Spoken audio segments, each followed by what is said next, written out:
Imagine a tiny speck of land, just 12 square miles.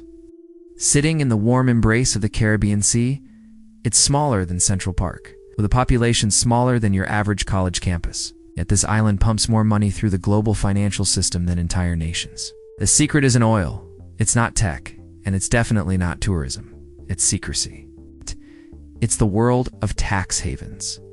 And one island reigns supreme, the Cayman Islands. How did this forgotten British outpost, once known for pirates and turtles, become the world's undisputed capital of hidden wealth? Nice. This is a story of ambition, legal loopholes, and the invisible machinery that powers the global elite.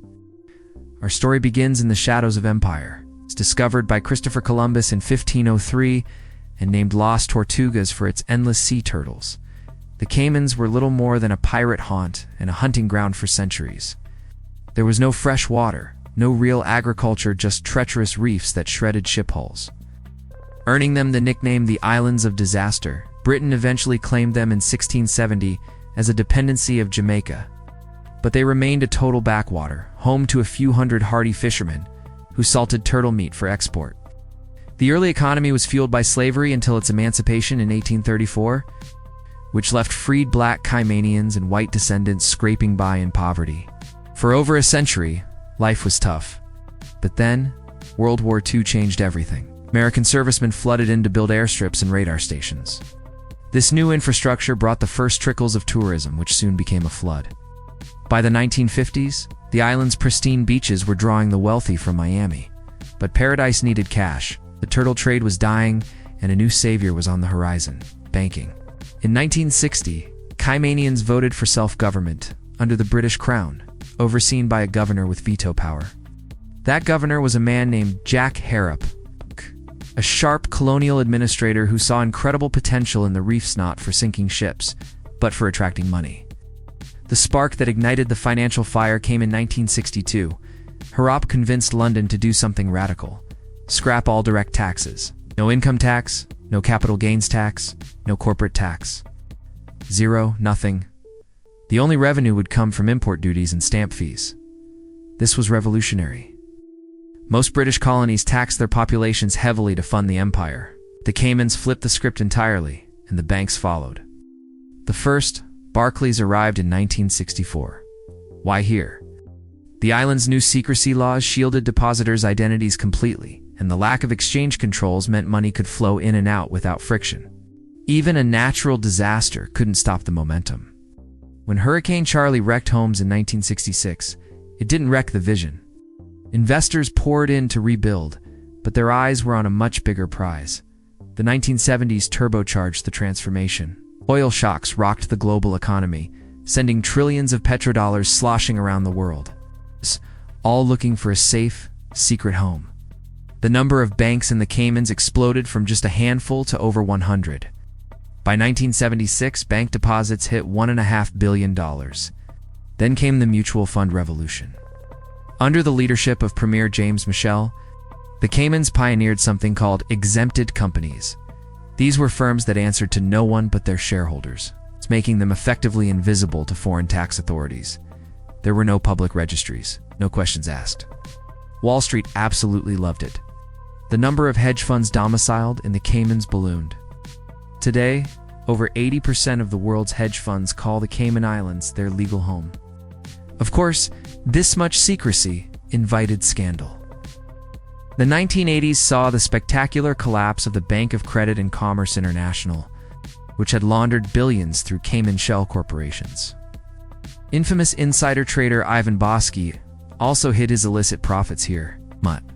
Each crisis led to adaptation, not collapse.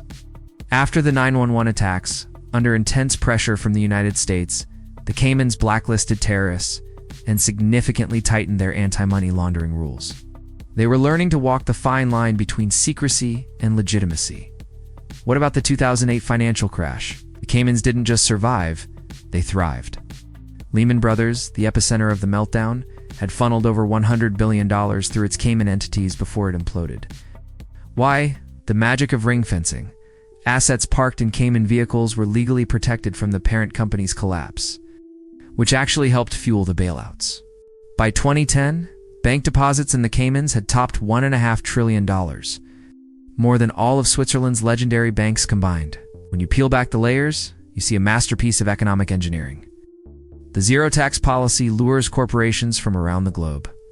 Today, there are over 100,000 entities registered here, from Apple to Exxon, parking an estimated $4.8 trillion in assets. MF data shows the Caymans host 70% of all global investment funds. How does it work? A popular mechanism is the Star Company. These entities can issue debt or equity, rooting profits offshore before they can be taxed back home. The human impact of this system is profound. The GDP per capita on the islands has soared to over $90,000, higher than in the United States. Unemployment is under 5%. Luxury condos dot the famous 7 Mile beach, and many locals drive Mercedes. But there are cracks in this paradise. The influx of wealth has created a housing crisis, with soaring prices pushing out local families. Inequality is a growing concern, and the islands remain vulnerable to nature's fury, like Hurricane Ivan in 2004, which wiped out billions in a single day. Today, the Cayman Islands act as a crucial anchor for the global shadow banking system. According to the Tax Justice Network, it's the beating heart of an estimated $35 trillion in offshore finance. The 2016 Panama Papers, which exposed 11 million leaked documents from a law firm with a Cayman presence, forced some reforms. The islands have since created registers of beneficial ownership, but access is limited. And secrecy still persists through tools like nominee directors, who can mask the true owners of a company. Geopolitics is also catching up. In 2021, the U.S. flagged the Caymans as a jurisdiction of primary concern for money laundering. The war in Ukraine led to the freezing of nearly $8 billion in assets, including superyachts tied to Russian oligarchs. And what's next? Crypto. The Caymans have already licensed over 300 crypto-related firms, positioning themselves to become a hub for the trillions flowing into the world of blockchain. But here's the real revelation. The Cayman Islands didn't invent greed, it perfected efficiency. In a world where giant multinational corporations often pay an effective tax rate of just 10%, while you might be paying 30%, this tiny island exposes the absurdity of the global financial system. It's a story of cause and effect, a sleepy outpost that was weaponized by the rules of globalization. The global elite thrive, some locals prosper, but nations worldwide lose an estimated $427 billion every single year in evaded taxes, according to the World Bank. Is it a haven or a heist? The reefs of the Caymans still guard their secrets, but the tides of transparency are slowly rising. For now, this island endures, a stunning paradox of a paradise built on an empire of paper. Thanks for watching. If you found this story fascinating, don't forget to like and subscribe for more deep dives into the systems that shape our world.